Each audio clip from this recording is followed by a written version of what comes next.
Alright, so I'm going to move into another case here, and I'm going to call this case musculoskeletal back pain. I'm not a fan of sarcasm. I like to be straightforward with these things. So, this is a 78-year-old female. She comes into the emergency department. She's got back pain. It's been going on for about a week. Pain seems to be worse with movement, but it's been hard for her to get around because she's in so much pain here lately. Her past medical history, she's got hypertension. She is a smoker. Vital signs, she's pretty hypertensive, but otherwise looks pretty good. On exam, she is a thin, elderly female, but she's kind of got a bit of a bulging belly, and she definitely appears to be in pain when you have her change positions in the bed. So what should you do? Sounds like she just pulled a muscle, maybe some flexoril and some NSAIDs, right?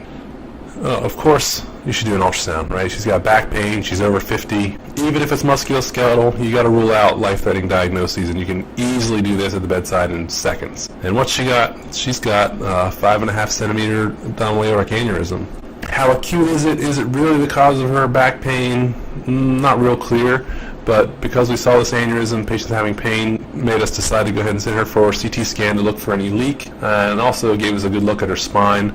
She didn't have any new compression fractures or spine lesions, but she did have this large aneurysm. It was not leaking, but because it was so large, it was beyond the threshold for surgery. She was actually admitted to the hospital and underwent a semi-elective repair, and actually did very well. Went out of the hospital about 6-7 days later. And yeah, the follow-up there, like I said, no signs of rupture.